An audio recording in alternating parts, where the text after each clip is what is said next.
Mae'n fraint mawr croesawu'n siaradwyr ni ar gyfer heno. Y cyntaf i'n annerch ni yw Rhidian Griffiths. Dwi'n cofio Rhidian o'r cyfnod pan o'n i'n fyfyriwr ymchwil yn sgrifennu doethuriaeth. Mae'n brodor o Aberystwyth. Bu'n aelod o staff yn y Llyfrgell Genedlaethol yn Aberystwyth am 8 mlynedd ar hugain, a mae bellach wedi ymddeol.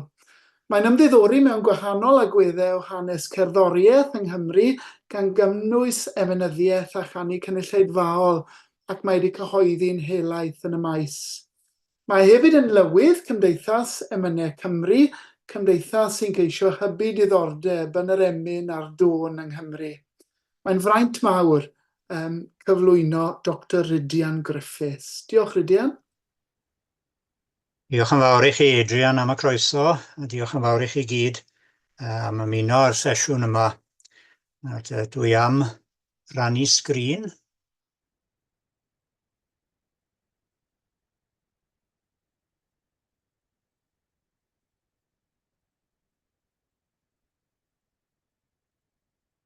Gobeithio bod pawb yn gallu gweld y sgrin deitl yn iawn. Felly, Triwyr cerdd Eglwysig. Dwi am gyflwyno i chi 3 o gerddorion yr Eglwys yng Nghymru yn y 4edd ganrif ar 15. Cyfnod o dwf yn hanes cerddoriaeth yng Nghymru, y maes canu cynulleidfaol a chanu corawl yn enwedig. Ac fe fydd 3 yma yn cyfrannu yn ei gwahanol ffyrdd i'r datblygiad hwnnw. Y cyntaf yn y cwmni a'r hynaf o'r 3 yw Thomas Jones. A mae rhaid i fi ymddiheuro i ddechrau nag oes dim llun gyda fi ohono fe. Dwi ddim wedi llwyddo i ddod o hyd i lun ohono fe. A does da fi ddim syniad o oedd e'n dal neu'n fyr, yn dew neu'n denau. Felly mae'r rhwydd hynt i chi arfer eich dychymyg. Dyw i ddim yn ymddangos i fod yn cael ei gyfri yn un o wir mawr yr eglwys yn ei gyfnod, o leia pan fi farw, doedd ddim llawer o sôn amdano yn y wasg eglwysig, dim ond coffad byr heb lawer o fanylion bywgrafyddol. Yn craffwch ar gyfeiriadur Crockfords yn yr 1880au, ac fe welwch lu o Thomas Jonesied yn gweinidogaethu yng Nghymru a thu hwnt, cynifer a 4 ar 20 ohonyn nhw. A rhaid cyfeirio at y Thomas Jones hwn fel Thomas Jones Llanengan, oherwydd mae yn Llanengan yn llun y treuliodd gyfran dda o yrfa. Ond nid o'r fro honno roedd yn dod yn wreiddiol. Fe gafodd ei eni, fel y gwelwch chi, ym mhlwyf Llanbadarn Fawr yng Ngheredigion ar y 12fed o Orffennaf 1810. Nawr allai ddim dweud dim am ei flynyddoedd cynnar, a dyw ei gofnod bywgrafyddol ddim yn goleuo ni. A'r peth cyntaf dwi'n gwybod yw iddo fe raddio yng Ngholeg Sant Catherine yng Nghaergrawnt yn 1833, ac mae yn esgobaeth Caerwrangon ac nid yng Nghymru y dechreuodd ar ei yrfa eglwysig. Fe gafodd ei ordeinio yn ddiacon yn 1833 ac yn offeiriad y flwyddyn ganlynol, ac wedi gwasanaethu fel tirad yn Eglwys Sant Clement Caerwrangon o 1833 hyd 1835, fe symudodd yn ôl i Gymru, i Llangelynin yn Sir Feirionnydd o 1835 hyd 1849, cyn cael ei ddyrchafu'n Vicer Pwllheli yn 1849 ac yna'n rheithor Llanengan yn 1860. Fe ddaeth yn ddeon gwladol Llŷn yn 1867 ac yn Ganon Eglwys Gadeiriol Bangor yn 1888, a bu farw yn 78 oed, a good old age, a marn y Carnarfon yn Denby Herald ar y pryd, ar yr 8fed ar 20 o Ebrill 1889. A dyna chi hen ddigon o ddyddiadau. Gyrfa ddigon amrywiol yn yr eglwys heb fod falle'n disglair dramatig. Ond yr hyn sy'n peri'r Thomas Jones yma sefyll allan ymhlith yr holl Thomas Jonesiaid eraill yw ei gyfraniad cerddorol pwysig. A gyda hynny dwi am aros. Mae gofnod yn Crockfords yn tystio i hynny trwy urddo ar disgrifiad author, gan nodi 2 waith yn benodol, sef Welsh Church Tune and Chant Book a Welsh Canticles Pointed for Chanting. Yn ôl y coffad byr sydd iddo yn y llan, yr oedd Mr Jones yn gerddor ac yn gyfansoddwr campus, a dywed yr haul I fod yn arwen cymanfa gani flynyddol o ddeoniaeth yn llun. Ond efallai taw I gyfraniad cerddorol pwysica oedd ei waith fel golygydd, yn enwedig fel golygydd ar yr 8 argraffiad o Welsh Church Tune and Chant Book a gyhoeddwyd rhwng 1859 ac 1876. Yn wir fe allwn ni gymharu gyfraniad yn y maes a chyfraniad Ieuan Gwyllt, a gyhoeddodd I lyfr tonau cynulleidfaol yn 1859, yr un blwyddyn.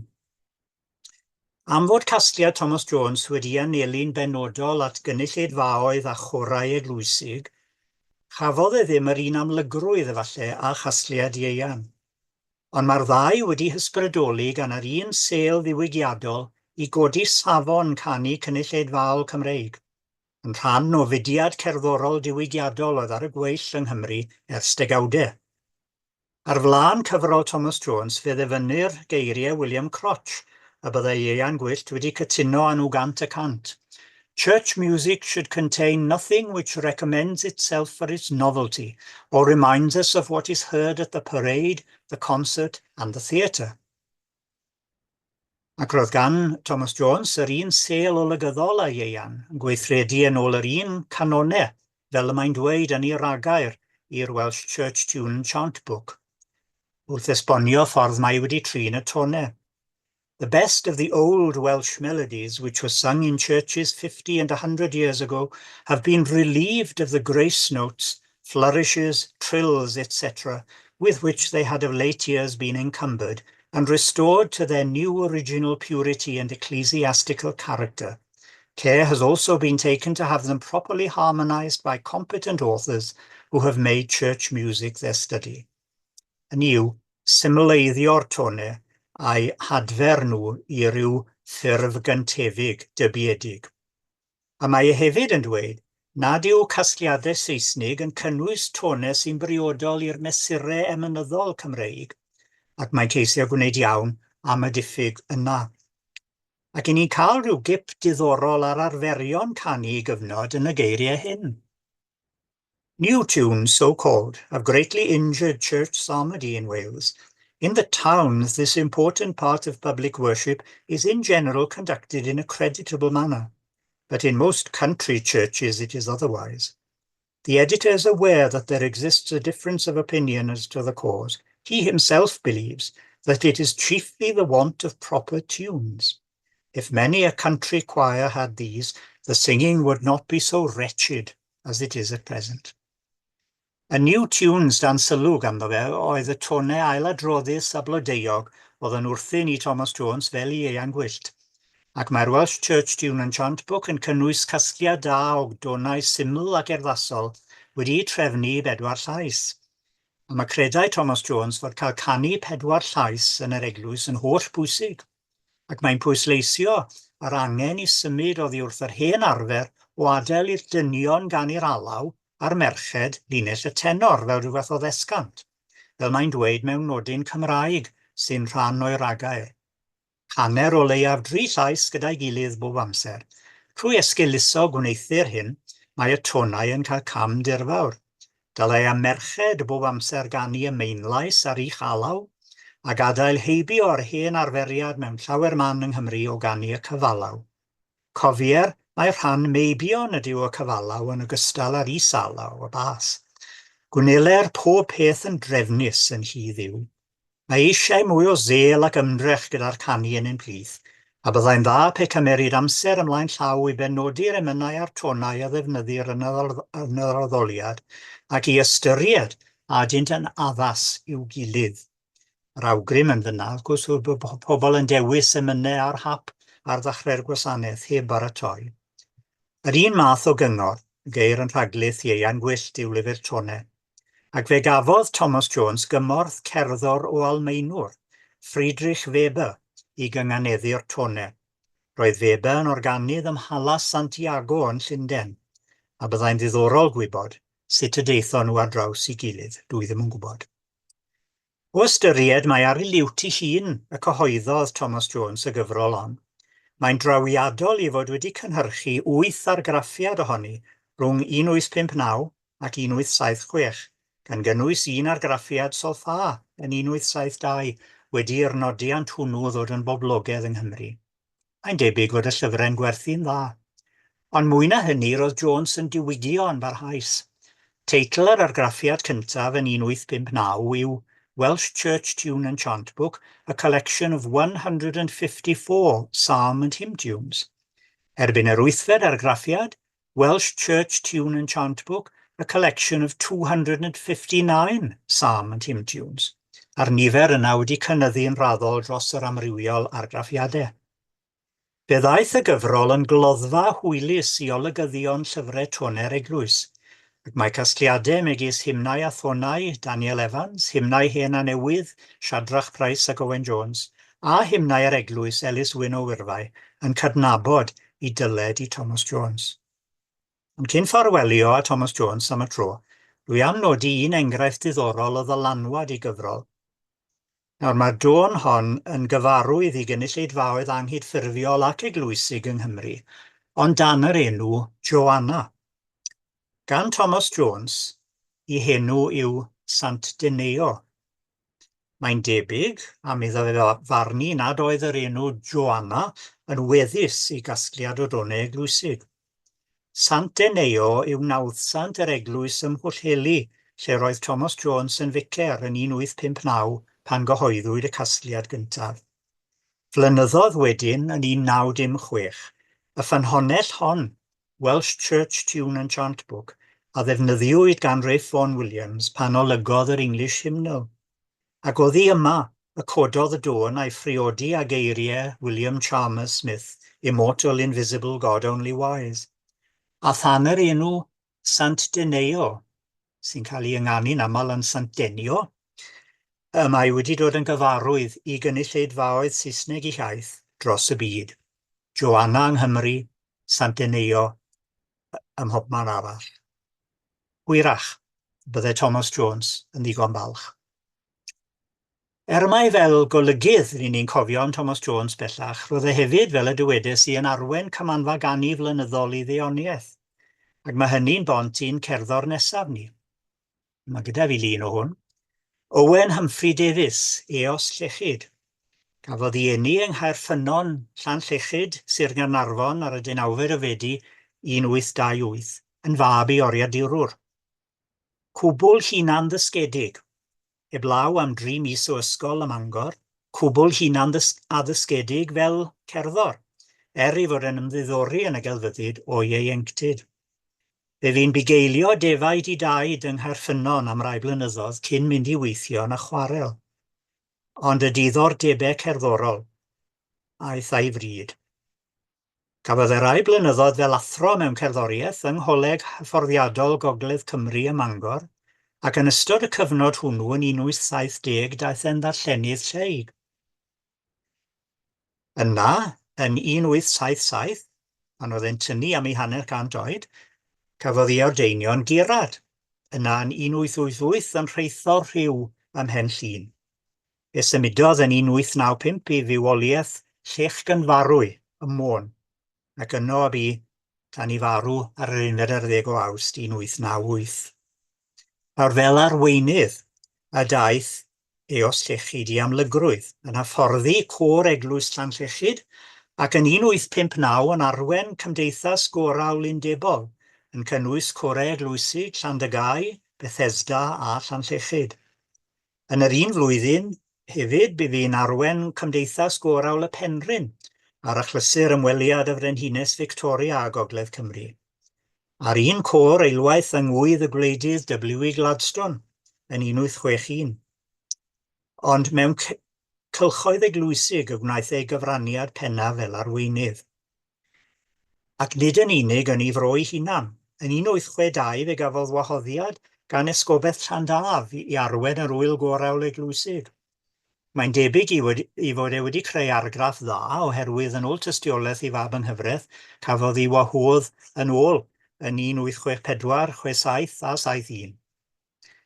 Fe gyflawnodd swyddogaeth debyg o fod yn arweinydd ac yn hyfforddwr corau yn Archddiaconiaethau Caerfyrddin ac Aberteifi yn yr un cyfnod.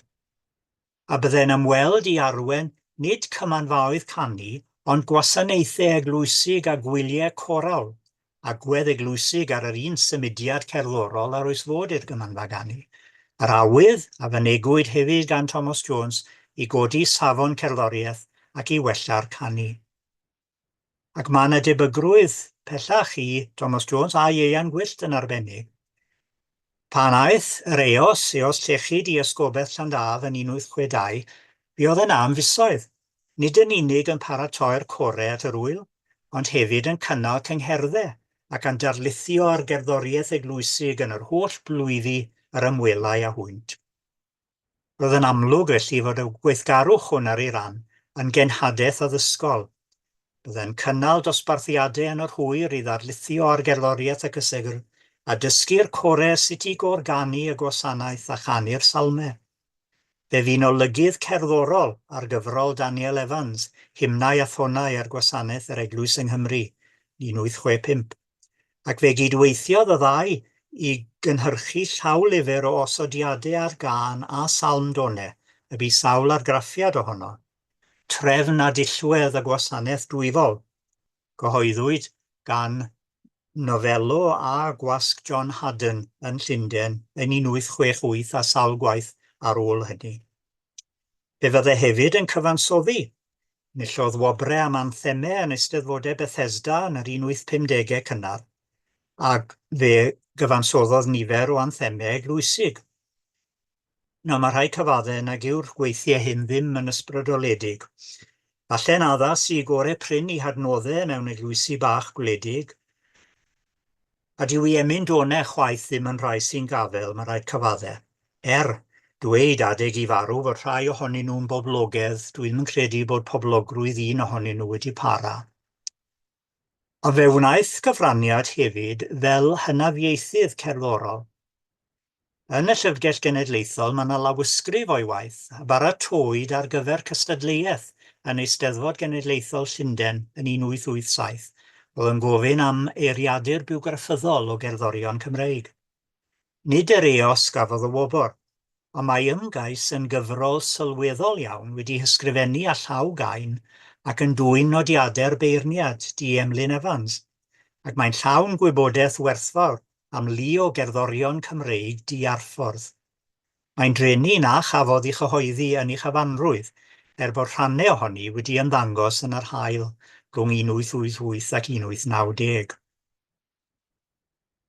Roedd e hefyd yn ymddiddori llawer yn hanes cerddoriaeth yng Nghymru.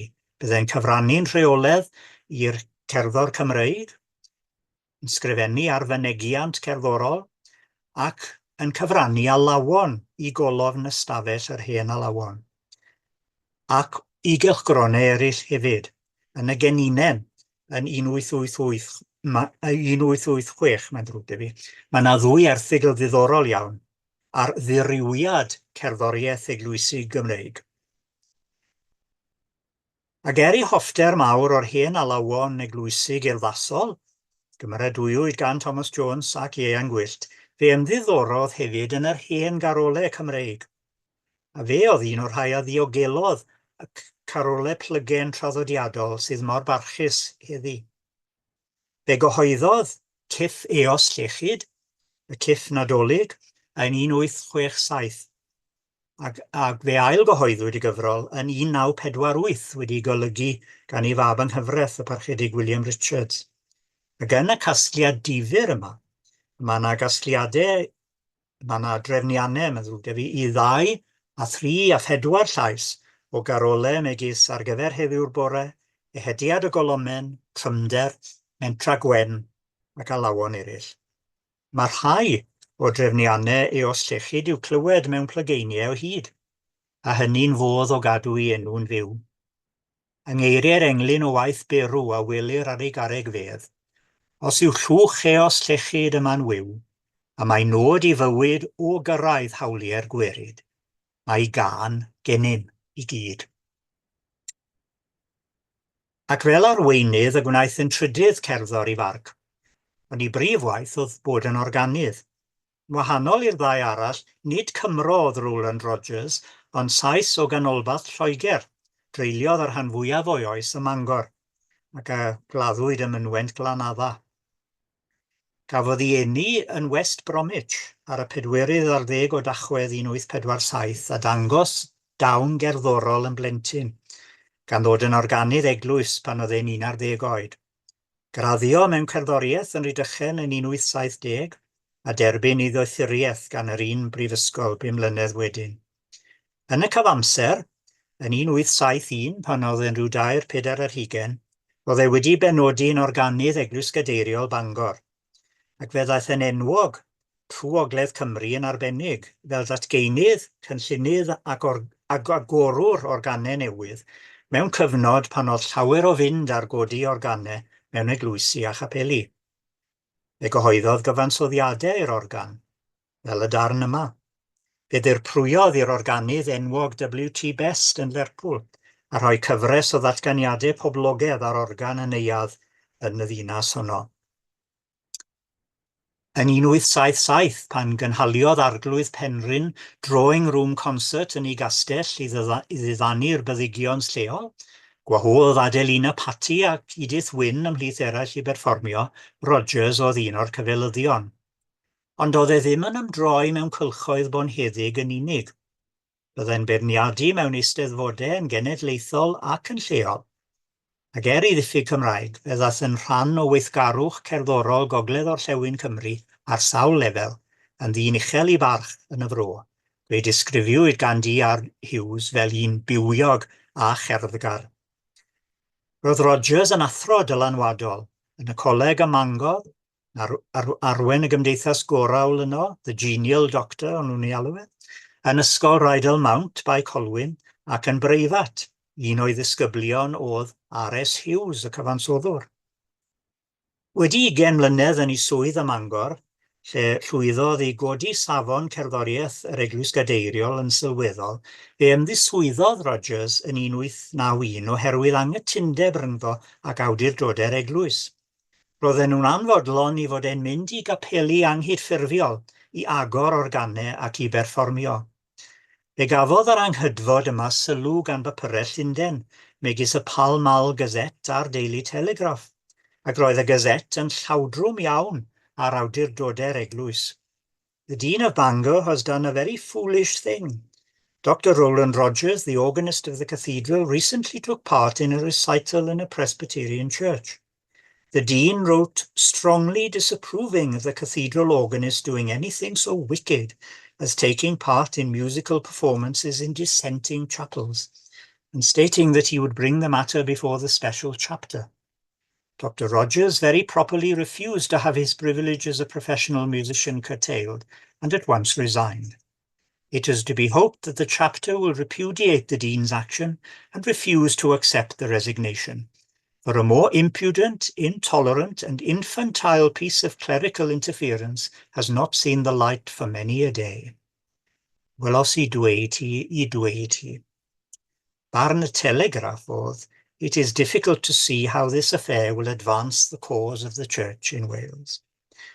Wel beth bynnag yw'r stori lawn, a falle fod mwy dan y wyneb na ni ddarllen yn y wasg, ymddiswyddo nath Rogers a mynd yn organydd i Eglwys Blwyf Santiago ym Mangor.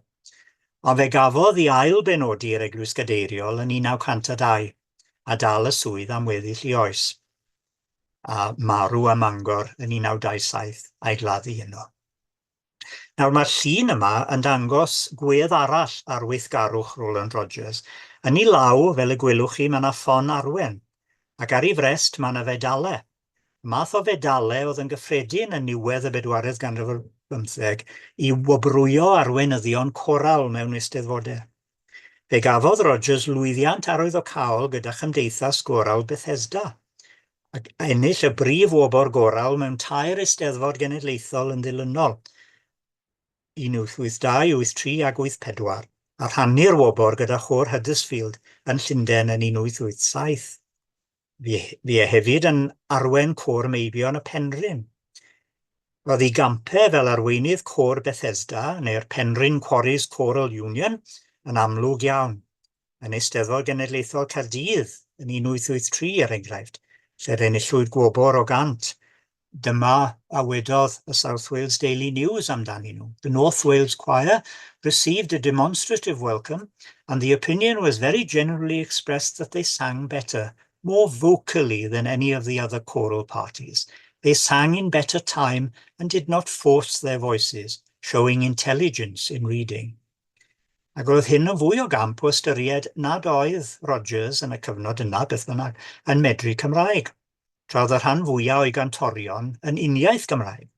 Oedd rhaid iddo fe roi gyfarwyddiadau trwy gyfrwng cyfieithydd. Mae rhaid bod i awdurdod naturiol a'i allu arwen yn ddigon i gario'r côr gydag e.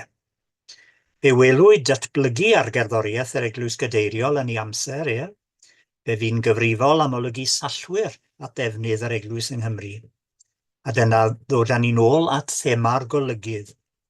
Fel bu Thomas Jones ac Eos Llechyd yn golygu, bu Roland Rogers yn olygydd cerddorol ar un o gasgliadau mwyaf uchelgeisiol y cyfnod, emyniadur yr Eglwys yng Nghymru, gyhoeddwyd gan Esgob Bangor, Daniel Lewis Lloyd, yn niwedd yr 1890au. Yn ddiddorol iawn yn y cyfnod pan oedd Rogers wedi ymneilltuo o'r Eglwys Gadeiriol.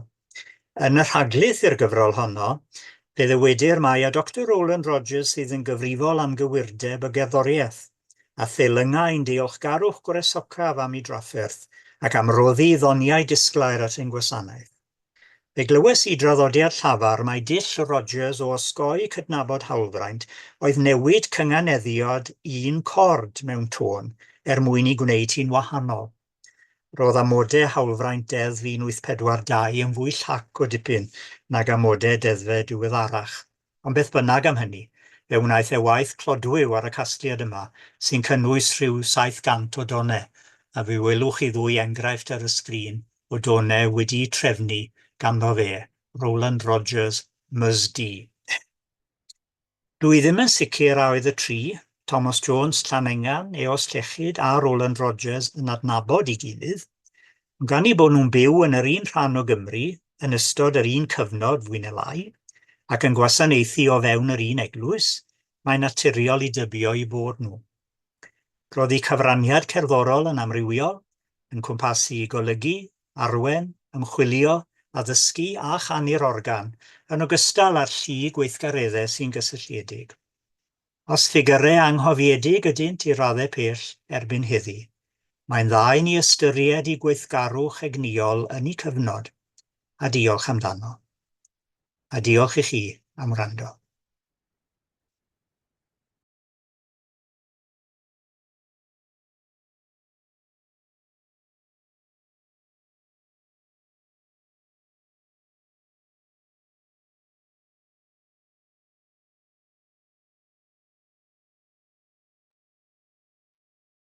Wel, anwyl gyfeillion, croeso nôl i Gofal ein Gwynllan. Y siaradwr nesaf yw'r Canon Geoffrey Gaynor. Ganwyd Geoffrey Gaynor ym Mhen Llecha yn y Rhondda Fach, lle bu deulu fe'n byw am 5 cenhedlaeth. Yna, ar ôl i'r teulu symud i Loegr, mynychodd ysgol ramadeg Beislig yn Ninas Coventry, cyn mynd i Rhydychen i astudio hanes a diwinyddiaeth yng Ngholeg yr Iesu. Ym 1977, ar ôl i ordeinio, dechreuodd ei weinidogaeth ordiniedig mewn plwyfi diwydiannol yn Ysgobell Llandaf, cyn treulio 5 mlynedd fel athro Groeg y Testament Newydd yng Ngholeg Mehangel Sant. Ar ôl 10 mlynedd ar hugain fel reithor Merthyr ger Caerfyrddin, symudodd i Ogledd Ceredigion, lle mae'n dal i ymddiddori mewn ieithoedd, yn enwedig yr ieithoedd Celtaidd. Rowch groeso cynnes os gwelwch yn dda i Canon Geoffrey Gaynor. Wel, diolch yn fawr am y gwahoddiad i siarad yma heno. Gobeithio bod pob un yn clywed fi yn eglur iawn. Dwi'n mynd i drafod cyfraniad i fywyd yr Eglwys yng Nghymru a wnaed gan ddoi offeiriad plwy a chysylltiadau a mudiad Rhydychen. Ymledodd dylanwad y mudiad hwn o Brifysgol Rhydychen i Gymru, meddwl fian, tua diwedd y 30au, y 40 ganrif ar 15, Ac yn wir, ath i ddylanwad ar draws y gyfundeb Anglichanaidd gydag amser.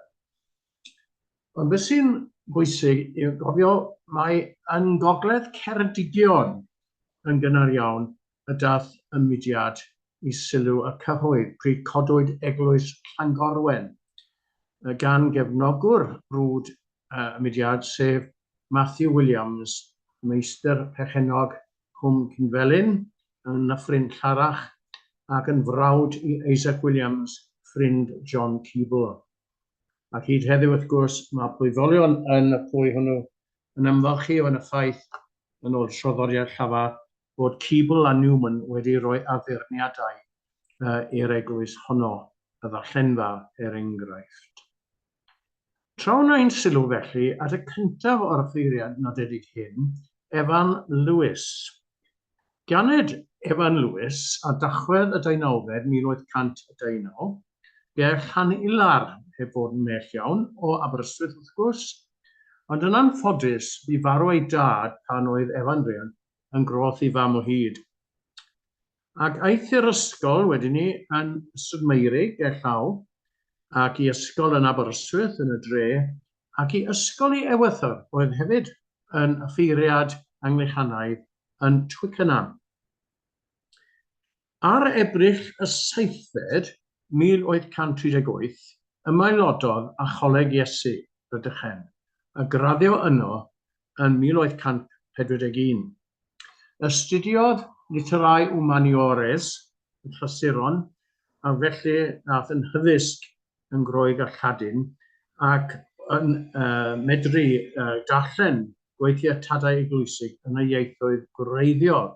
A bryd hynny fe gofiwch chi bod hyrwyddwyr mudiad Rhydychen hefyd yn awyddus iawn i ailgyhoeddi cyfieithiadau o'r tadau eglwysig, yn enwedig y rai megis Austin Sant. Ac yr oedd yr elfen hon yn ei addysg yn bwysig i'w genedori, fel y cawn weld gobeithio yn nes ymlaen. Yn ôl y disgrifiadau cyfoes, yr oedd yn ddyn tal, golygus, ifanc a sionc, ac yn y coleg o leia yr oedd yn hoff iawn o rwyfo ar afon ac o gerdded, ac dath e'n ffigur adnabyddus gyda thraiglamser a strydoedd Bangor yn gwmni i gi Newfoundland. Yr oedd, wrth gwrs, yn fyfyrio yng ngolygesu ar adeg gythryblus yn y brifysgol oherwydd dadleuon brwd crefyddol o fewn yr engoedd Eglwyswr a thu allan. Achoswyd llawer o dadleuon oherwydd cyfraniad John Henry Newman, oedd yn gogwyddo fwy erbyn y diwedd at Eglwys Rhufain.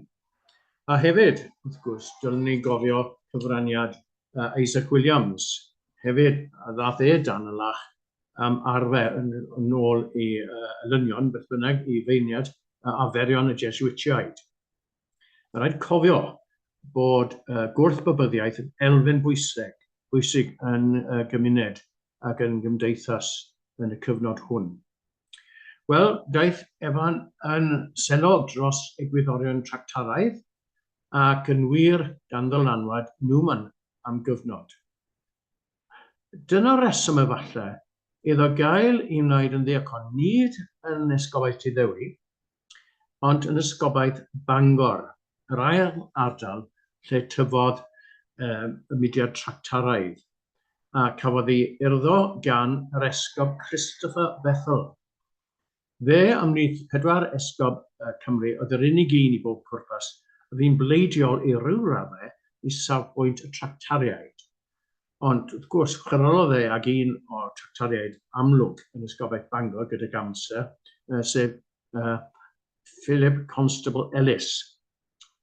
Un o bynciau trafod y cyfnod oedd ail-enedigaeth Glân Fedydd, sy'n dangos y gwahaniaeth barn rhwng y tractariaid ac eraill o fewn corlan Eglwys Loegr. Mor gynnar a 1820, roedd Bethel wedi cyhoeddi llyfr yn teiri bod tystiolaeth ffyrdd wasanaethau Eglwys Loegr, benodol ffyrdd wasanaeth bedydd yn Llyfr Gweddi, yn mynegu yn ddiamwys mae sagrafen effeithiol oedd ac yw bedydd ac nid rhyw arwydd mwyl o ffydd bersonol flaenorol. Wel, apeliodd safbwynt Bethel yn sicr at Evan Lewis yn Uchel Eglwyswr ifanc. Aeth yn gyrat wedyn ni am gyfnodau byrion i Landdeisant Sir Fôn am flwyddyn gyfan, dim mwy, i Landdeis a Phen Môn am 2 blynedd, ac i Lan Mehangel ysgeifio, cyn cael ei anfon i Lan Llechyd. Wedi clywed y lle hwnnw yn barod heno, ac yna dan arweiniad Deion Bangor ar y pryd, J.H. Cotton, gydag amser priododd Evan Lewis a'i fech Ann. Ond ni phahaodd y briodas yn Hydrien, achos bu'n farw fewn ychydig fisoedd gan adael fe'n o'r weddw, ond nath ei ailbriodi wedyn.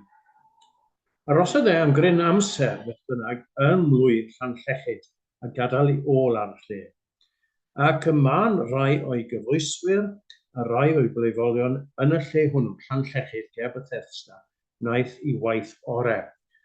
Bod e wedi gweithio'n dywyd ym mob un plwyf, bu'n gweinedigaethu ynddo, megis Abada a Dolgellau ar ôl hynny.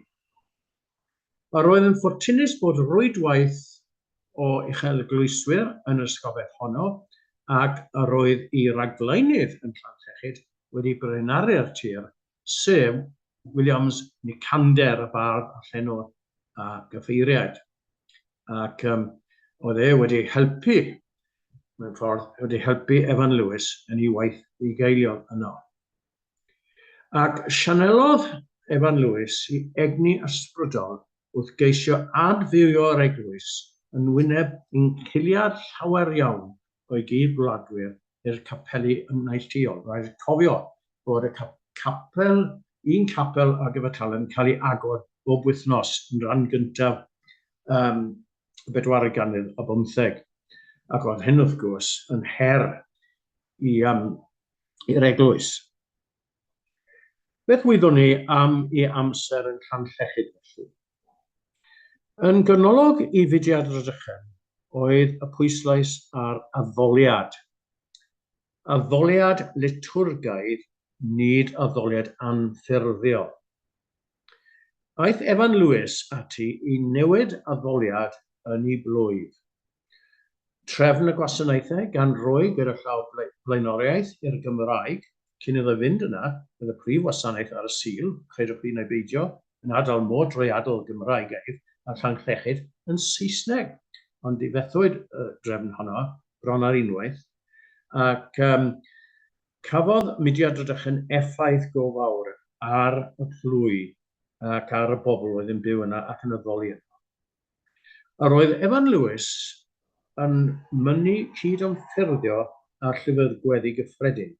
Dyna safbwynt tractariaid Cymraeg yn y bôn, fel y gwelwch chi enghraifft yn ei cyhoeddiad Banner Groes ymddangosodd yn 50au yr 1 ganrif. A roedd yn pwysleisio ar ddilleddellau, ac yn ei plith wrth gwrs yr un a welwch chi yn ffurf wasanaeth ordeinio, lle mae pregethwr yn gorfod dweud bod urddo gan esgob yn angenreidiol ac nid mater o ddewis chwaith. A roedd y fath agwedd felly yn greiddiol i safbwynt Evan Lewis, ond diddordeb mewn hanes addoliad liturgaidd hefyd, yn ogystal â chanu. Un agwedd bwysig iddo oedd arfer canu'r tonau Gregoraidd. Ni wedi clywed heno yn barod am tonau emynau, ond yn o'r rai o'r tractariaid, megis Frederick Oakley yn y British Critic 1841, a roedd y fath ganu yn apelio oherwydd ei symlrwydd at trylodion. Yn sicr, datblygodd traddodiad cryf yn Llanllechyd a mannau eraill, ac roedd y canu tonau Gregoraidd yn destun balchder am ddegawdau. Yn wir, adferoedd a cantiglau Te Deum yn y gwasanaeth reol, o blaen yn Llanllechyd canwyd emynau, fersiwn arall ar y cantiglau, ond dim y rai yn y llyfr gweddi gyffredin. Ac yr oedd tystiolaeth cybwyswr, rhywun oedd wedi addoli yn y plwy, mewn llythyr at y llan yn Hydref yn 1916 yn pwysleisio gwerth tonau Gregoraidd ac yn wrsen mwy neu lai a siantiau Florid Anglichanaidd. Wel, yn 1854, cyhoeddodd Evan Lewis ar y cyd ar ei gyfaill, ei gyd offeiriad Griffith Arthur Jones, y sallwyr a thonau priodol. Ac pwyslais a brydferthwch addoli Duw mewn prydferthwch sanctaidd. A gwasanaeth corawl yn ennill ei le. A phan agorwyd Eglwys Newydd, Christ Church, Bethesda, tua diwedd ei amser yn Llechyd, roddwyd pwyslais mawr a gannu'r tonau Gregoraidd hefyd. Yr oedd diddordeb hefyd yn y pwlpit. Ambell waith i ni'n gweld cyfabyniad, pwyslais ar y sacramentau, a'r pwlpit, ar y bregeth. Ac wrth gwrs, daeth un o'r tractoriaid cynnar, Isaac Williams dan y lach, gan Vicar Llanbadarn Fawr, am ei bregeth, oedd yn pwysleisio elfennau teipoleg yn yr ysbythyr, a ddiwrnod agor a chysegru Eglwys Llangorwen. Ond yr oedd Evan Lewis yn ddyn hyddysg yn yr ysbythyr, fel wrth gwrs un arweinydd amlwg y mudiad, Dr Pusey, ac yn hoff iawn o bregethu yn ysgrythurol o'r pwlpit ym mob un plwy bu'n yn gyfalu amdano. Ac achubodd ar y cyfle felly esbonio gwirioneddau mewn modd syml, dealladwy, yn cyffwrdd â meddwl a chalon i wrandawyr. Mae gennym ni enghraifft o hyn yn ei bregeth y roddodd a ddydd Iau y Chafal 1848, mae'n ddyn i, o flaen Cymdeithas o Dyddion, Oddfellows. A roedd yn esbonio awyddachad ac ystyr o berthnasau y flwyddyn eglwysig, o Advent i Sul y Dryngdod, canolbwyntio a grist, sail a gwrthrychau'n ffydd i ddefnyddio Evan Lewis ei hun, ac yn ail ran ein dyletswyddau tuag at Dduw a dyn. Cyfuniad o ddisg, eglurder a phrofiad bugeilio oedd yn nodweddu i waith yn Llanllechyd a wedyn. Ac wrth gwrs, arno fe daeth tasg o anodd i bregethu y bregeth flynyddoedd yn ddiweddarach yn y Gadeilon y Mangor ar ôl i'r deon H.G. Edwards farw yn ddisymwdd, lle dangosodd yr un rinweddau a chydymdeimlo ar teulu y deon. Yn gynolog i brofiad Evan Lewis ac uchel rwyswyr eraill, a roedd cyhuddiadau ei bod yn brydychu protestaniaeth ac yn gweithio gan gochel eglwyswr dros y babaeth. Stori ddifyr amdano yn ei amser yn Llanllechyd oedd ei brofiad yn ymweld â gweithiwr yn ei dŷ ac yn ta'n eillio wyneb y dyn yn bywnad. Ond ath y ddadl mor danbaid fel bod curat Evan Lewis yn cerdded mas a'r dyn arall yn redig ar ei ôl gan flwyddio i bawb ar y stryd, pa byddiaeth. Wel, hollol angywir yw'r fath gyhuddiad. Mae'n wir bod brawd hŷn Evan, sef David, oedd wedi mynd i goleg Iesu tra blynedd yn gynt, wedi troi at Eglwys Rhidian yn fuan ar ôl i John Henry Newman wneud yr un peth.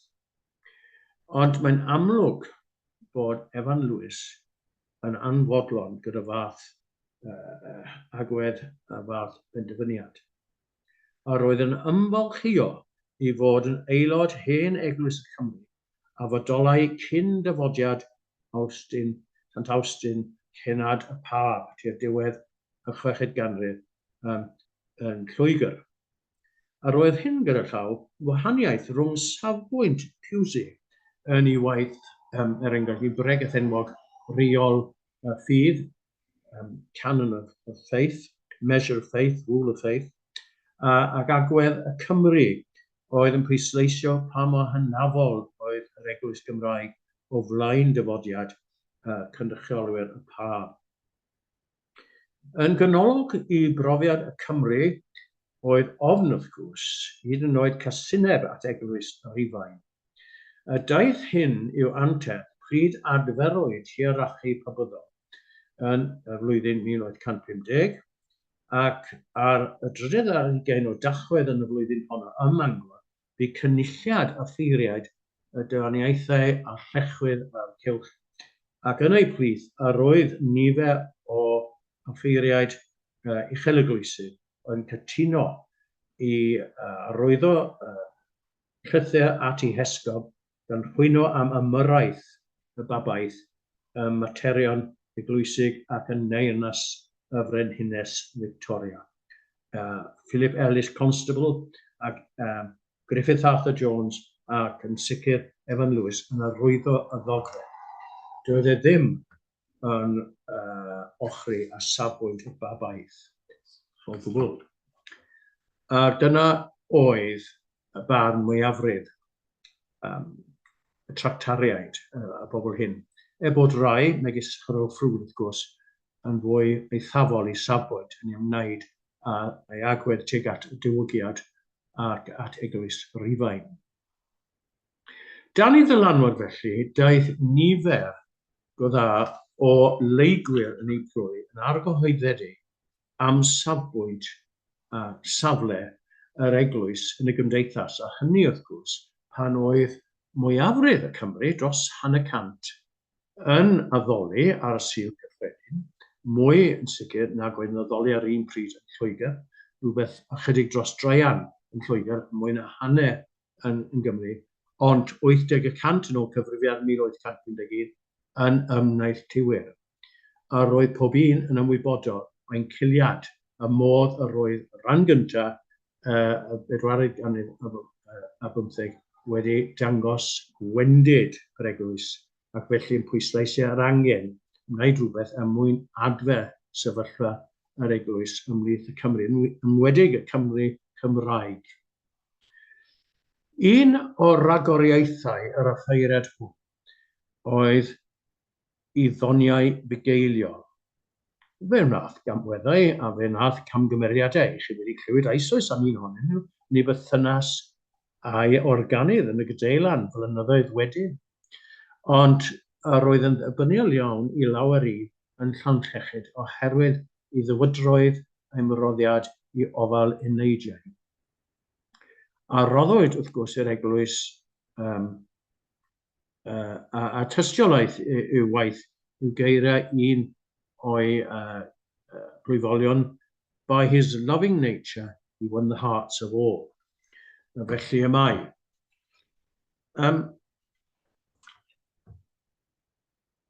Mae'n rhaid i ni hefyd ystyried i bythynas ag ymwneud Triwyr. Wel, roedd yn byw ar adeg pan oedd y bythynas yn mynd braidd yn chwerw ar adegau, nid ym mob man, yn sicr rhwng rai Uchel Eglwyswr dod dan y lach oherwydd ei safbwynt diwynyddol, ac yn enwedig pwyslais ar y olyniaeth apostolaidd. Hynny yw yr angen i dderbyn urddau esgobol. A roedd un pregetho grymus poblogaidd yn y cylch Mangor, John Phillips, yn anghytuno yn chwyrn. Pan ysgrifennodd erthygl olygyddol mewn papur lleol yn sôn am droedigaeth yr arglwydd Fielding at Eglwys Rhufain.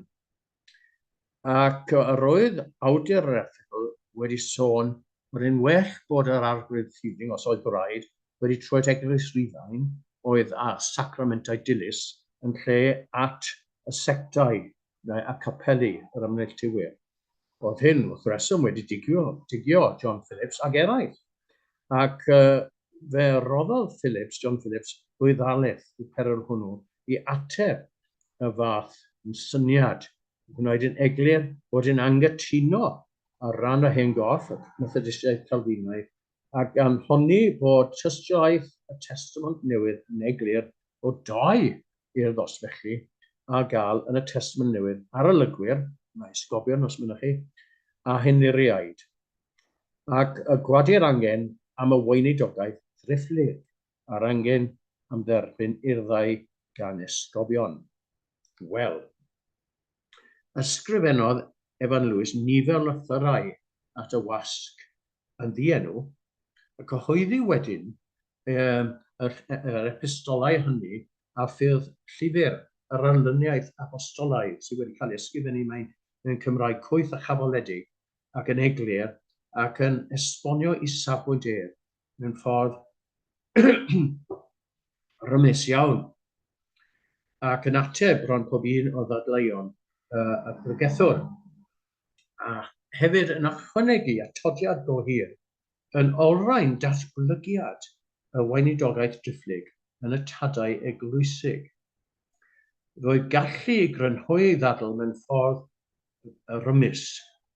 Y gai roi un enghraifft, ei diffiniad o'i safbwynt, bod dynion y mob oes yn rhanw swydd yr apostolion, y mae ganddynt hwy yn unig, y mae'r awdurdod ddwyfol i ordeinio eraill i'r weinidogaeth efangylaidd. Ac wrth fyny sicrhau parhad esgyryddiaeth, dywed a roedd y drefn esgofal yn ddigon eglur yn ysgrythyr i bawb ei chanfod am 500 o flynyddoedd. Yn y bôn, wrth gwrs, credau Evan Lewis bod yr arlyniaeth apostolaidd yn un o moddion anhegorol i gadw undod corff Crist, a thanlinellodd ei fod wedi ei huno gan egwyddor negyddol, oedd dynnu safbwynt i agwedd tuag at capelu, ac oedd yn sôn am ei ddiffyg cydgod yn ei athrawiaethau a'i tuedd i dorri bant ac i ffurfio sectau eraill. Dyna unig ddadl, wrth gwrs, y mae Eglwys Rhidian wedi defnyddio yn yr Eglwys Anglicanaidd dros y canrifoedd hefyd. Yn 1859, cafodd Evan Lewis gynnig i symudiadau i blwydd Aberdâr, lle gweithiodd ar un llinellau ac fe gododd Eglwys Santes Fair ar gyfer y Cymru union. Llwyddodd i droi y plwyf poblog dwyieithog hwnnw yn blwydd cwbl dractaraidd, fod i'r ragleinydd wedi bod yn efengylwr o fryd, cyn dychwelyd i Esgobaeth Bangor gan ennill cymrydwyaeth ei gyd-offeiriaid yno ac yn ei cynrychioli nhw yng Nghonfocasiwn Caergaint. Yr oedd dyn o feddwl cryf a phenderfynol iawn yn Gymro trwyadol, yn cydymdeimlad hollol a Chymru y iaith etifeddiaeth. Dyna pam y pachodd gan lawer os nad gan ei organydd ym 1890. Wel, dwi eisiau troi nawr ar ôl hyn at gyfraniad un arall y wendigaethodd yn y gogledd yn gyntaf a symudiad de fel y gwnaeth Evan Lewis, Griffith Arthur Jones, Tad Jones o Gaerdydd. Wel, tipyn am ei gefndir a'i yrfa. Unig fab a phumed plentyn i John a Charlotte Jones, Saesnes oedd ei fam gyda llaw, oedd Griffith Arthur a magwyd Ger Corwen. Uchel oedd ei dad, ond nid felly yn achos y mab o bellod. Aeth yntau hefyd i Goleg Iesu rhyw ddegawd ar ôl Evan Lewis ym 1847 gan dderbyn gradd aglor yn y celfyddydau yn 1851.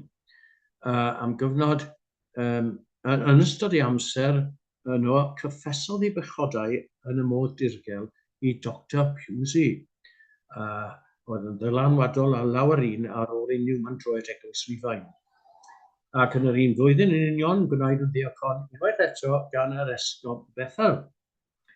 Yn rhyfedd iawn, cynigiwyd plwyf Llangorwen, plwyf tractaraidd, iddo dim ond 3 mis ar ôl ei gael ei ordeinio yn ddiacon.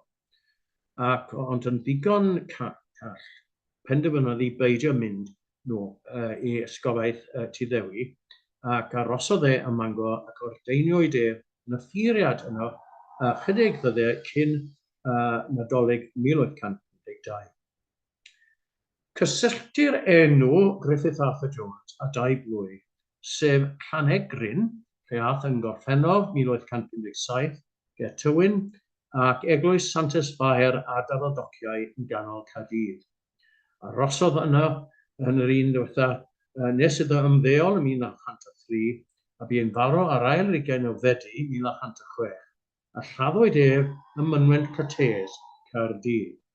Ac ar y diwrnod hwnnw gyda llaw, yr oedd cannoedd os nad miloedd o bobl ar y palmentydd yn ganol Caerdydd i dalu pach i'r vicer Eglwys Santes Fair.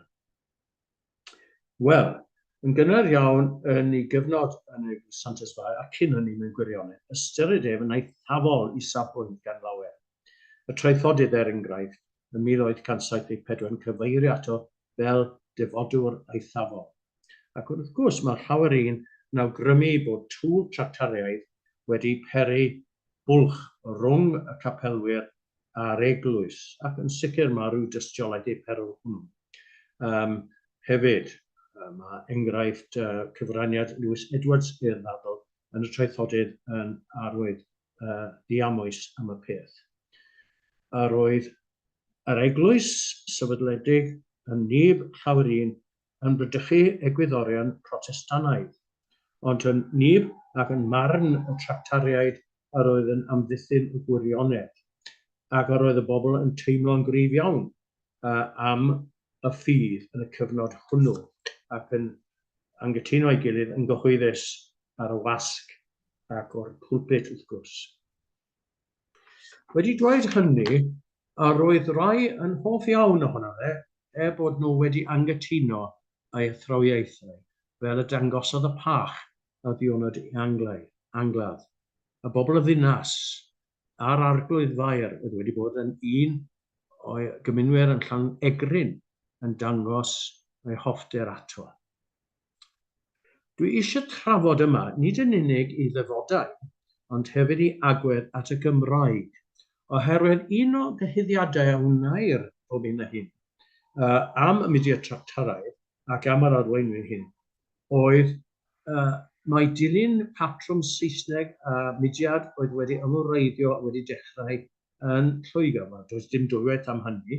Mewn cylch academaidd yn Coleg Oriel y digwyddodd hyn, gyda arweiniad Newman, Ffrwd, Pusey a Newman a rai yn mynd draw croesi'r afon yn Rhufain, dim yn llythrenol. Hoffwn ddechrau trwy sôn am ei agwedd at y Gymraeg.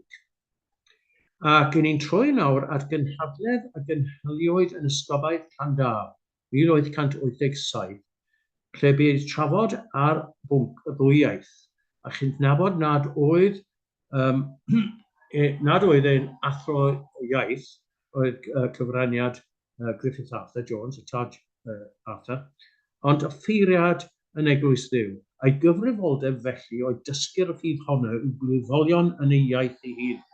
A hynny ar adeg pan nad oedd y Gymraeg yn boblogaidd wrth i'r lle Saesnigeiddio, ond eto ar oedd miloedd o Gymru Cymraeg yn y ddinas.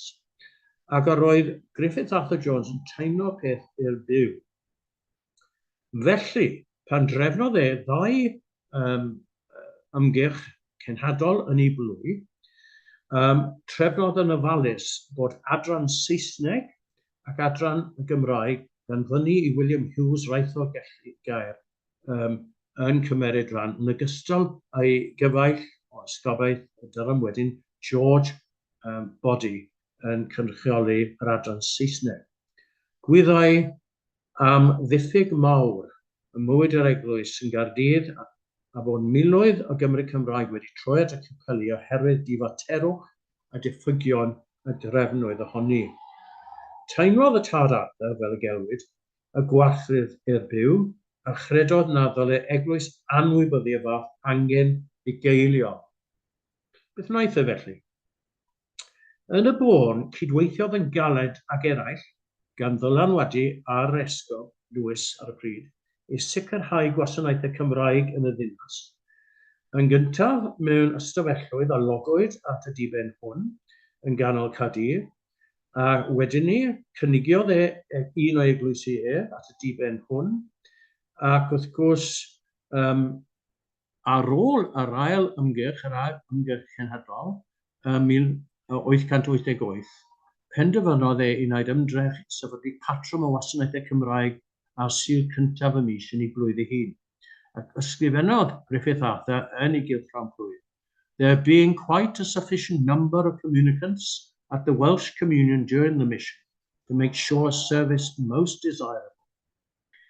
Yn y pen draw, wrth gwrs, neilltuod Eglwys Dewisant ar gyfer Cymru a ddinas. Ac o'r beth oedd agwedd at yr iaith, at y Gymraeg a diwylliant sydd yn glymau. Yr oedd Griffith Arthur Jones yn ymateb fel bugail gan genion i braidd. Ni chredodd y byddai y Gymraeg yn mawr i'r gwrthwyneb. Eto ar oedd digon o ddifaterwch a hyd yn oed gylyniaeth o hyd ymhlith rai bobl oedd yn ddymygus ac yn dibrisio i ymdrechion. Ond erbyn hynny roedd Griffith Arthur Jones yn hen gyfarwydd a wynebu gwrthwynebiad o bob math yn ei blwy hun. Mewn gwirionedd, mae bodolaeth cynulleidfa Gymraeg yn ganol Caerdydd hyd heddiw i raddau o leia yn ddyledus i safiad a thystiolaeth Griffith Arthur Jones a'i waith. Yr hyn sy'n bryn yn ei weinidogaeth yw meddwl dwys am awyddachad ysbrydol y Gymraeg.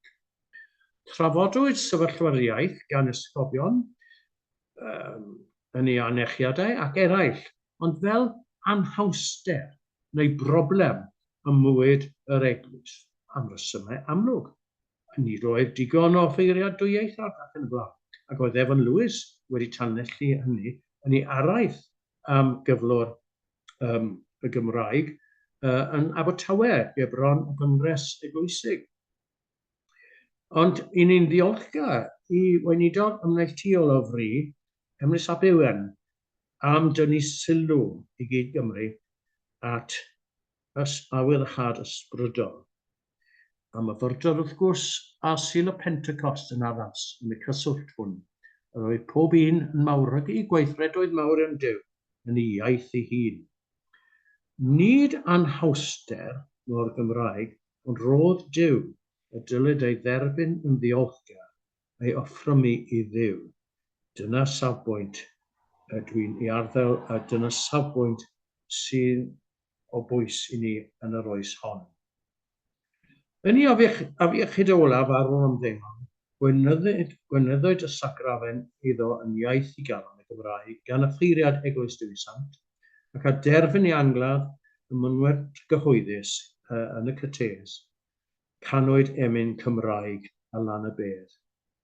A dyma dyn ysgrifennodd yn ei gylchgrawn plwy, "It is a scandal to Cardiff to have lost Welsh services for the church in the most important town in Wales." Yr agwedd olaf ar ei waith yw rôl Llaigwyr, oherwydd beirniadur y mudiad ar y degau, oherwydd cynrychiolaeth go gref yr offeiriaid. A'i ddiffyg cefnogaeth Llaigwyr sydd yma? Wel, oni bai am Leigwyr, ni fyddai Griffith Arthur Jones wedi cael cyfle i wenedigaethu neu llai yn Llanegrin, nac yn Eglwys y Santes Fair, Caerdydd. Daeth Griffith Arthur Jones gyfarwydd a Llanegrin oherwydd ei ddiddordeb yn henefieithiau a chasgliad gwych o hen lawysgrifau meddiant y tirfeddianwyr, oedd yntau wedi bod yn golygu Iesu hefyd, dwi'n meddwl, aelod seneddol William Watkin Edward Wynne, uchel eglwyswr arall. Ar y pryd, yr oedd y plwyf mewn cyflwr trienus, dim ond 15 o gymunwyr ar uchel wyliau, oherwydd bod trwch o boblogaeth wedi troi at ymneilltuaeth, a roedd y ffeiriad yn gofal yn hen ddyn misgrech oedd nad oedd hyd yn oed yn byw o fewn terfynau plwyf, yr achos eglwysig wedi mynd yn wan iawn. Yn achos yr ail blwyf, Cerdd yn Gaerdydd trefnodd yr arglwydd biwt i ddenu Griffith Arthur i gymryd y swydd trwy gyfrwng yr uchel eglwyswyr oedd yn ymddiriedolwyr oedd yn cynrychioli yr arglwydd biwt, gan bod biwt wrth gwrs wedi troi at eglwys Rhufain a felly o dan y ddefn gyfraith ddim yn addas i'n webu ffeiriad Anglicanaidd yn uniongyrchol. Ond nid agwedd y sgwaiar neu'r arglwydd oedd yn bwysig i Griffith Arthur Jones, achos fe ddywisodd fynd i blwydd tlawd anodd difreintiedig ac ennill serch y bobl yna trwy i gymeriad, i ddisgyblaeth, i ymroddiad, i waith. A hynny'n adlewyrchu safon uchel dangosodd yn ei fywyd ffeiriadol yn ei dystiolaeth yn Gaerdydd. Oedd yn caru yr uneidiau dan ei ofal a rhyw hoffter arbennig at blant oedd yn hoff iawn ohono fe. Y gwir plaen yr oedd bod wedi dylanwadu a gynulleidfa gyfan. Mae'n wir hefyd bod rai wedi gadael, rai hyd yn oed wedi troi at eglwys Rhydd Loegr, St Paul yn bodoli am rai blynyddoedd, ond wedyn yn marw, a hefyd yn mynd i eglwysi eraill yn Gaerdydd, ond fe fagodd genhedlaeth gyfan o eglwyswyr ymroddedig a phybur yn ei blwy oedd yn arddel i safbwynt am eglwysyddiaeth. Doedd erbyn y diwedd yn marn Griffith Arthur Jones, roedd y trafferthion yn dod gan bobl oedd yn torri mewn yn ymyrryd a chyfodordydd eglwysig, a rai wrth gwrs nad oedd yn aelodau'r eglwys hyd yn oed. Un o'r agoriaethau yr offeiriad oedd ei waith ymhlith y trylodion, ac cofiwch hefyd y modd y denodd Lleugwyr i'w gefnogi trwy gyfrwng yr undebau bigladar enghraifft a cymdeithasau eraill. Yr oedd e'n dangos yn ystod ei amser hyn a enwir ar y plac coflech yn yr Eglwys Sanctus-Fair, a long and faithful ministry, during which he taught many to love the Catholic faith and to value the beauty of worship. Yn ôl Cardiff Times ym Medi 1906, yr oedd yn gweithio lles y tylodion ac yn barod bob amser i'w cynorthwyo ac yn dangos tosturi iddynt hynny bywyd cynnil a'i trylodi ac yn ymateb ddieithriad yn resor i'r rhai angenus. At hyn dylid nodyn bod wedi dilyn esiampl J.M. Neil yn Lloegr, Sussex, a dod â lleianod i'r plwm gan iddo roi pwyslais mawr ar ei cyfraniad yno a parhaodd yr arfer yna tan 40au y ganrif ddiwethaf. Hynny yw 20 mlynedd ar ôl marwolaeth Griffith Arthur Jones.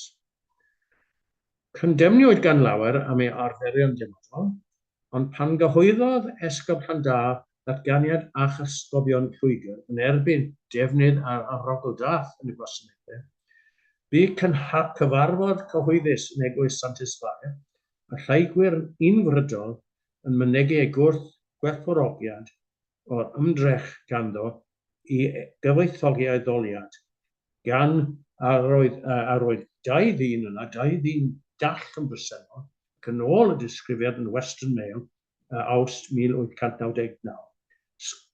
Dwedon nhw, nothing in the whole service appealed to him, dyn dall, more than the sweet smell of incense. Ond y fwy awydd y chawl, falle, oedd datganiad swyddogol y gynulleidfa ar ôl hyn, a seiliau diwynyddol ac ysgythurol am ddiffynnodd safiad arfer ei ficer oedd ei ddysgeidiaeth yn amlwg wedi treiddio'n ddwm i meddyliau heneidiau. Condemniwyd yn wir y ffwddloniaid yno yr ysbryd erastau nad nodweddau datganiad yr achesgobion yn y tŷ bwy beth bynnag, canys ni ddylai'r eglwys fod yn ostyngiedig i ddeddfa Senedd mewn pethau athrawieithol a dyfodol. A rhai blynyddoedd yn ddiweddarach yn ôl cyfansoddiad yr Eglwys Gymru, gwaith John Sankey, uchel eglwyswr arall wrth gwrs, datganwyd cymal i'r un perwn. Gyfynnodd y warteniaid a ydym ni'n talu ormodol oherwydd ein cysylltiad a wladwriaeth. Nid oes dwywaith fod Caerdydd wedi dod yn brif ganolfan dyfodaeth oherwydd safiad Griffith Arthur Jones. Fel y nododd gweinidog o Uchel, gweinidog yr Hen Gorff, yn erthigol yn y airgran, gweinidog o Wesleyad mewn Gwigi, yn y airgrawn yn 1899. Y dyn a fi'n arwain y dyfodwyr ysgofau Llandal i bob pwrpas oedd Griffith Arthur Jones. Ond o gynlyniad yw ffydd i ffiad a'i gysegriad sechog y bu hyn. Fel yr ysgrifennwyd amdano, roedd wedi dirnad bod angen cyffordd â Cymru trwy teimladau a ni trwy meddwl yn unig. Yn achos y ddau affeiriad hyn, hoffwn dweud yn olaf, ei bod wedi cyfoethogi addoliad yr eglwys, ni trwy ymroi i gyflwyno allanolion yn unig, ond trwy danlinellu a pel at holl synhwyro dyn, ac felly yn cyfoethogi tystiolaeth yr eglwys a roedd yn ei charu gymaint. Ac hynny cydwybod ac ni dadleuon cecrys oedd y prif ffordd i'r ddirnad y gwirionedd yn ei tiboi y materion crefyddol. Diolch i Dduw amdanynt. A diolch yn fawr i chi am ddarlith arbennig. Diolch, Jeffrey, am y cyflwyniad. Cwestiwn gyflym, ydyn ni'n gwybod beth oedd ymateb yr esgobion yr Eglwys yng Nghymru yn gyffredinol tuag at yr Uchel Eglwyswr fel Arthur Jones? O'n nhw'n cefnogol neu o'n nhw bach yn ddig bod y patrons wedi gwthio beirad o'n nhw ddim am? Wel, weda un peth, os darllenwch chi adroddiadau am angladd Griffith Arthur Jones, hyd y cofio i, nid oedd un o'r hierarchi am bresennol. Oedd nifer o gyd y ffeiriad, nad oedd yn rhan i'r un safbwynt yn bresennol, dwi ddim yn credu bod yr esgob wedi bod yn bresennol. Ac os darllenwch chi anechiadau yr esgobion a ddechrau y mudiad, enghraifft Conop Thirlwall, Coppleston ac eraill, a roedd yn gweld yn wyth bod Newman enghraifft yn tract 90 wedi, yn ei barn nhw, wedi camddehongli deugen erthygl namin 1. Ac ar y cyfan, oedd yn drwg dybiaethus gan feddwl bod Griffith Arthur Jones yn eithafwr. Daeth hyn yn amlwg hefyd yn gyfarfod y Gyngres Eglwysig, nid convocasiwn neu rhyw synod yswyddogol, yn tua diwedd yr 80au, pan drefnodd ysgrifennydd y Gyngres Eglwysig, oedd e'n dod â llawer ymwelwyr o Loegr wrth gwrs, i wasanaeth yn Eglwys y Santes Fair. Oedd llawer un yn cael tipyn o sioc o weld y pethau yn mynd ymlaen ar y pryd, a bu cryn drafodaeth yn newyddion papur o'i blegyd ar ôl hynny. Felly ar y cyfan, roedd Richard Lewis, bod e'n wedi cefnogi yr ymdrech i ddarparu gwasanaethau Cymraeg, gyntaf dwi'n meddwl yn Gymro hefyd, eto yn amhais wedi cwbl, fe dyfodd y mudiad yn esgofau Llandaf yn cynnwys mynwy ar y bryd, ac oedd nifer o achosion a chwynion yn wedi tua diwedd y 40 yn cael eu cynnal. Mae Brian Lodwick wedi trafod hyn yn ei draethawd leithuriaeth gyda llawer hyn draethawd sydd â gael yn Llambed, os chi am ddarllen yna. Ac felly ar y cyfan, bod pach ato fe am ei esiampl o ffeiriad ymroddedig, nid oedd cymaint o gydymdeimlad ei arferion dyfodol. Iawn, diolch. Wel, mae amser yn mynd yn drech na ni, ond ar ddiwedd y sesiwn swyddogol, bydd na gyfle i ni gael paned a chlonc, a mae'n siŵr bydd trafodaeth pellach dros y baned. Wrth i ni dderwyn y sesiwn i ben, gai ofyn i'r Canon John Walters i droddod i'r diolchiadau os gwelwch yn dda. Diolch, John. Diolch i ti, Adrian. braint a hyfrydwch yn wir i'w gwrando ar y seminarau yma. Diolch i'r Eglwys yng Nghymru ac i Athrofa San Padar am eu trefnu nhw, a diolch heno yn arbennig i Rhidian a Jeffrey am ein harwain ni ar ddiwedd y bedwaredd ganrif ar 15, a diolch bod nhw wedi dod a'n sylw ni at y bobl yma sydd wedi ceisio cyfoethogi ein haddoliad yn traddodiad ac wedi pwysleisio pwysigrwydd prydferthwch sancteiddrwydd. Edrych ymlaen nawr at weld y cyfraniadau heno rhwng cloriau cyfrol 3 o Gofal ein Gwynllan. Diolch o galon i chi gyd am eich cyfraniad heno, yn werthfawr iawn ac yn fwynhad pur. Diolch i ti, Adrian. Diolch yn fawr, John.